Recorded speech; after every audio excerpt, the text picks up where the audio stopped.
Mohanavani Telugu podcast వింటున్న శ్రోతలందరికీ హృదయపూర్వక నమస్కారాలు. మరొక అద్భుతమైన షాట్‌తో మీ ముందుకు వచ్చేసాను. ముందుగా మోహనవాణి శ్రోతలందరికీ ధన్యవాదాలు. నా ఆధ్యాత్మిక మరియు భగవద్బంధువులందరికీ నా హృదయపూర్వక నమస్కారాలు. కపిల గోవు శ్రేష్టమైనది అంటారు. కపిల అంటే ఏమిటి? ఈ వీడియోలో అది తెలుసుకుందాం. కపిల గోవు శ్రేష్టమైనది అంటారు. కపిల అంటే ఏమిటి? ఈ లక్షణాలు ఎలా గుర్తించాలి?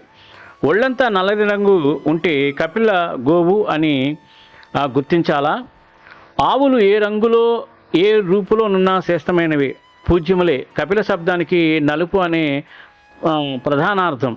నల్లని గోవుల్ని కపిల గోవులు అంటారు. అవి మరింత శ్రేష్టములని శాస్త్రోక్తి. గోవు అమృత శక్తితో దివ్య లోకాలలో ఉద్భవించింది. తొలి గోమాత సురభి, ఆమె అంశాలే విశ్వంలో గోవులుగా వ్యాపించాయి.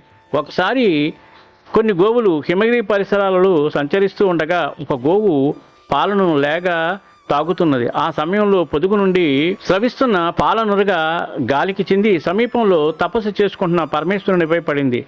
దానితో కనులు తెరిచిన దూర్జటి పాలనేత్రం నుండి ఎగిసిన సెగ తగిలి అక్కడి గోవులు నలిపెక్కాయి.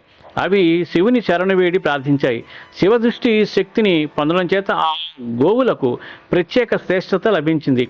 శివుడు వాటికి ప్రత్యేక పూజ్యతను వరంగా అందించాడు. కపిల గోవు శరీరమంతా నలుపు రంగుతో ఎరుపు రంగు కూడా ఉండనవసరం లేదు. చెవులు, కొమ్ములు, కన్నులు, గిట్టలు, నాసికాపుటములు, గొంతులు, ముష్కములు కపిలవర్ణంతో ఉన్న కపిలత్వ గుణానికి చాలు. ముఖ్యంగా మూపురం, గంగడోలు ఉన్న భారతీయత గో సంతతి మన శాస్త్రాలలో వర్ణించిన ఉత్తమ గోవులుగా నిర్ణయించబడుతున్నాయి. గోవుల గురించి చాలా అద్భుతమైన విషయం కాబట్టి ఈ పవిత్రమైన విషయాన్ని అందరూ గుర్తించి గోమాతను పూజిస్తూ మన గోవును రక్షించుకుంటూ మన ధర్మాన్ని కాపాడుకుంటూ సర్వేజన సుఖినో భవంతు, లోకా సమస్త సుఖినో భవంతు. ధన్యవాదాలు. స్వస్తి.